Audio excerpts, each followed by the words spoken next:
guys, it is Tuesday when I'm making this video. I'm done with work.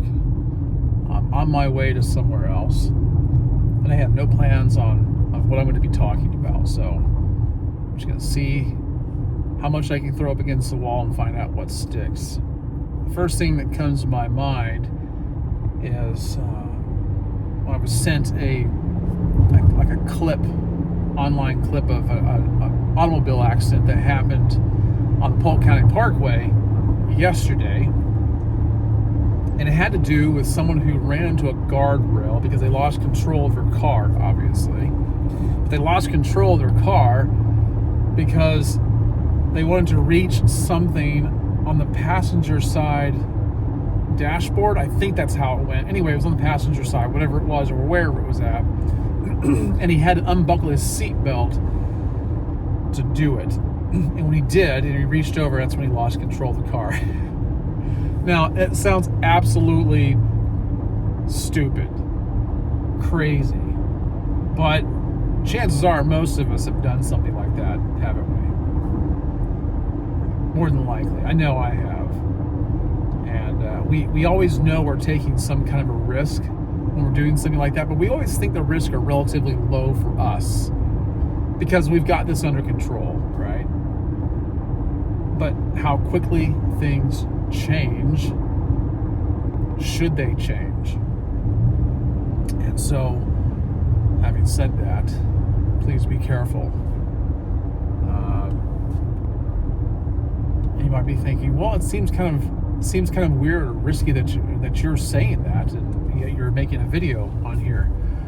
It's not quite the same thing. I've been told before that I don't know how you keep your concentration when you're driving and you're trying to talk at the same time. Well, I guess maybe on some kind of a legal level you're not supposed to, probably, I'm guessing. I don't know for sure. But I don't find it that difficult. I kind of find it to be somewhat like walking and talking. I feel like in many cases, if I'm in motion, I actually speak better. Maybe it's because I'm more relaxed. Maybe it's because there are things distracting me, and so therefore I can't think so hard on any one thing as to get in my own way, which is what we often do in many cases with so many other things. We get in our own way, and this is quite prevalent in traffic, isn't it? I don't know where you live, but I-4, which is one of the main arteries that runs through the state of Florida, east to west, is, I think, the deadliest highway in the United States, from what I heard. But every time I say that, I hear someone else claim the same thing. I haven't looked it up, although I have seen it in print many times. I've heard people talking about it. But people get on here every day, and they just drive like this is their own personal drag strip. You know how it is. It seems like it's that way everywhere, really, if you talk to people. And I've noticed that there's mainly two types of vehicles that do this. Obviously, sports cars. I don't even see that many motorcycles do that. I don't see very many motorcycles on the interstate, believe it or not. I have a motorcycle. I don't even take it on the interstate. Not because I'm trying to avoid it. I just don't. I prefer other roads. But the other, and I think this is worse, is work vehicles. You know, someone's driving a truck or a van loaded up. You can tell it's a commercial vehicle and it's not theirs. People drive it like it's not theirs. And they are the worst drivers. People oftentimes talk about people who drive BMWs or what's the other one? Mercedes, I don't know. BMWs, I know that people talk about a lot, saying those are some of the worst drivers as far as people trying to show off. But one that sticks out to me are Denali's. People who I don't know why, but people who drive Denali's seem like just absolutely big bullies. Now, not everyone on the road who's obnoxious is a bully. Some people are just selfish. You know, they're just totally into themselves. They don't care about necessarily bullying anyone. They just want to be ahead of everybody else. else. But I've noticed that people in Denali's, for some reason, at least on I-4, or at least in Lakeland on 98, they're the worst. I say worst as far as private citizens, like. But if you're people who are driving commercial vehicles, take the cake. Really, I don't know why that is. Like, I think what it is maybe is I'm on this road the very early hours of the morning, so a lot of these people probably take their vehicles home or in a rush to get to the site. They don't want to be late. I'm guessing that's what it is. I'm not really for sure. So anyway, for many years I've had a lifelong habit that I've recently kind of fallen out of the habit with, and that is, I read a page of the dictionary every day. And then that kind of withered down to just randomly picking one word off of one page of the dictionary every day and recording that, no matter what it was. And I let a random number picker pick the word out for me. And I would do this. I do the same thing with quote of the day, right? Many of you have heard me give you quotes of the day or words of the day. And I let the random number picker pick out which page I'm going to pick out of the quote book and which quote I'm going to pick off that particular page. Now, I don't have one ready for you today because I wasn't really preparing to do this video. But the word for yesterday was a word that we use all the time. It's the word smooth. I don't need to define that for you, I don't think. I mean, smooth is pretty easy to understand. It actually does have quite a few definitions if you look it up in a little more extensive, collegiate dictionary. However, basically it's to make something rough make it without any kind of obstruction, to make something glide easily.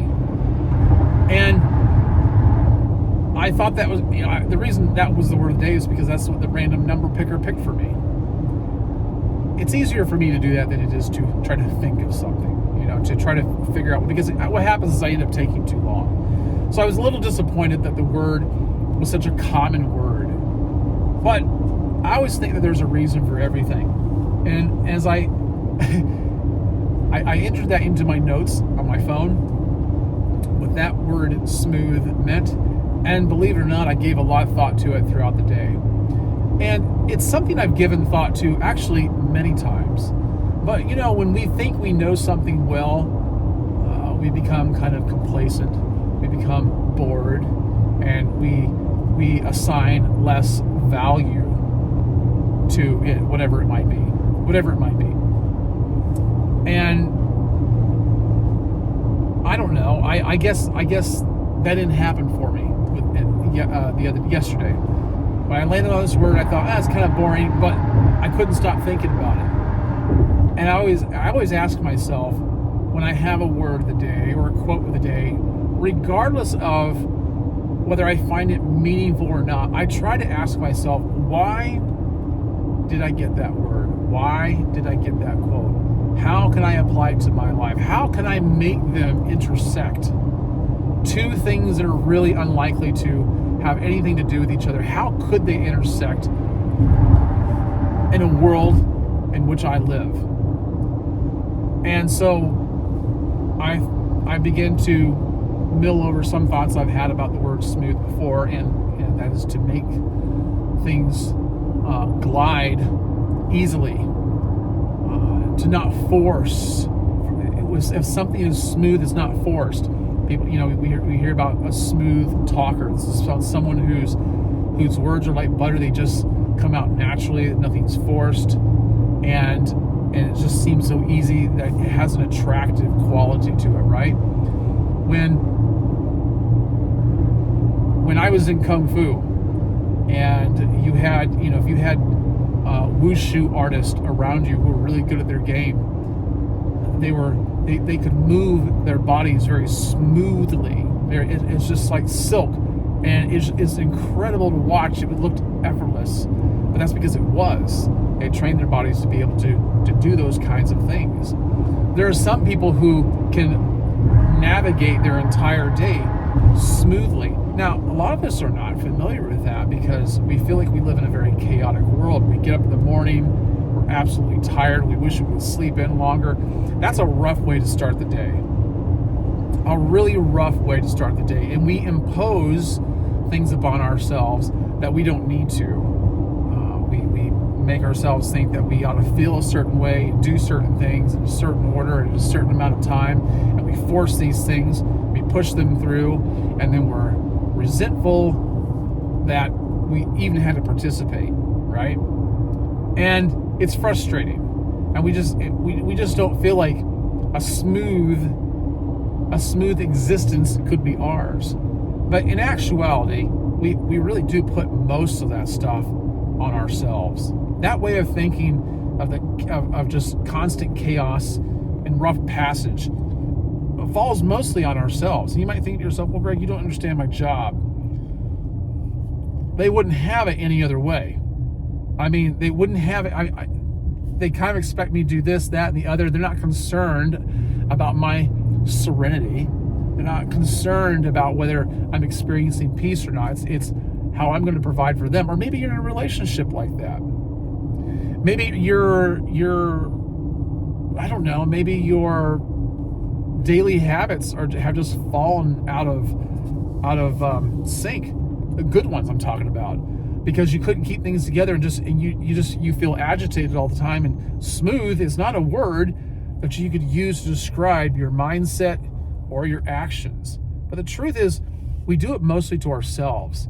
When's the last time you thought to yourself, I'm going to allow things to unfold naturally. I'm not going to force something, or I'm not going to force someone. I'm going to find a way in which things flow in their natural direction. That's what water does. That's what water does. Water is one of the most powerful forces in the world, right? But it doesn't force itself anywhere. It just goes where it's allowed to go.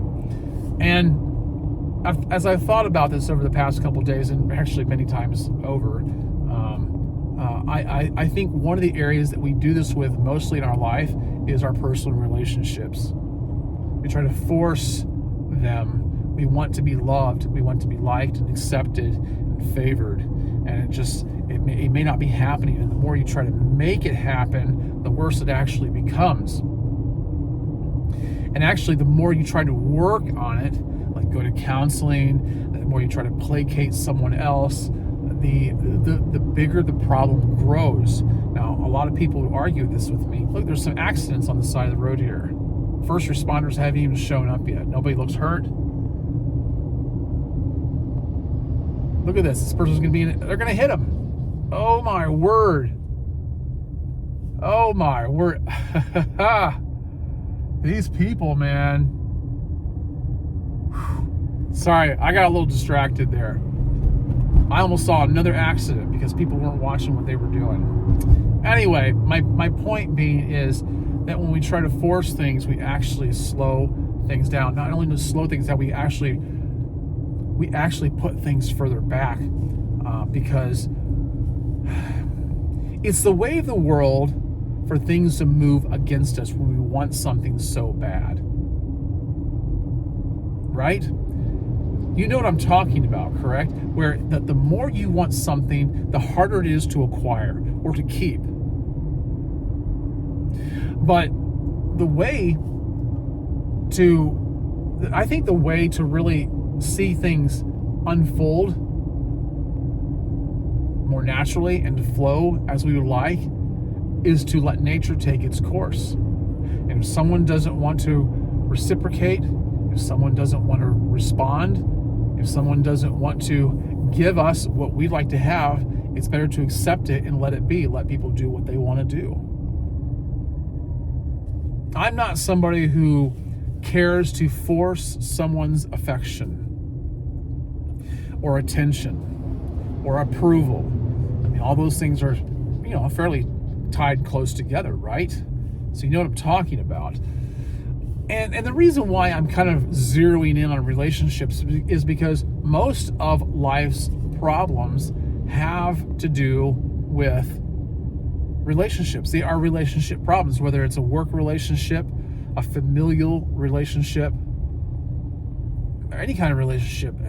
That's what most of life's problems boil down to.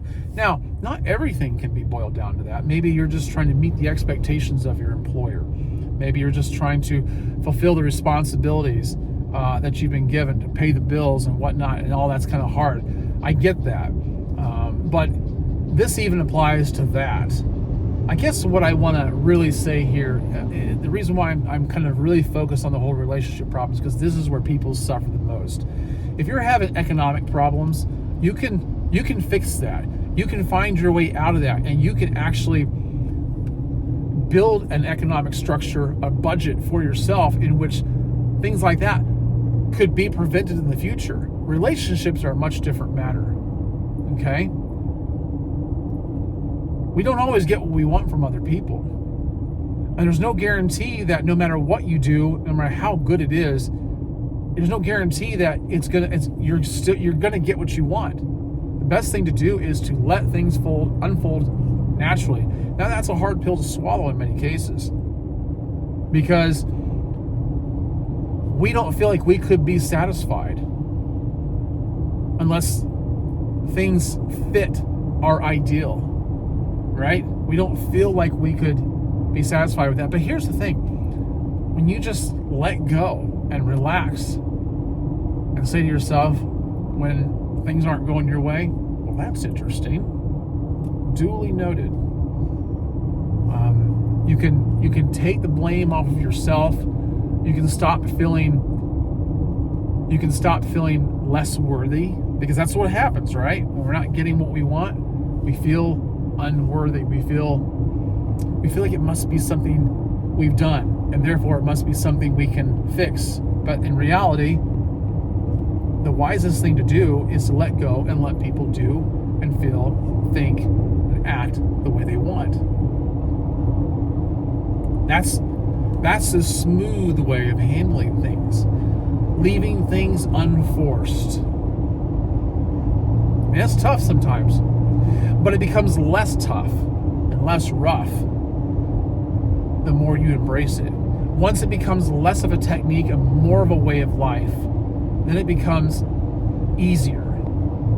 Then it becomes the only thing that you are willing to do, is allow things to operate smoothly.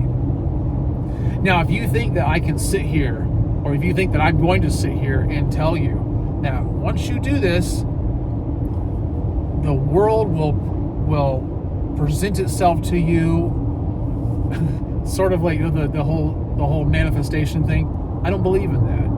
We oftentimes don't get what we want, but I tell you what you do get is you get peace of mind. You get clarity, because once you're able to do this, you can see things a little more for what they are, even if it's a little murky. You start to truly believe that things happen for a reason, that you really dodged a bullet.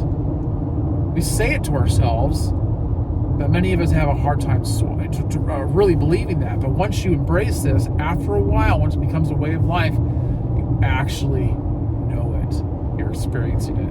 And as time goes by,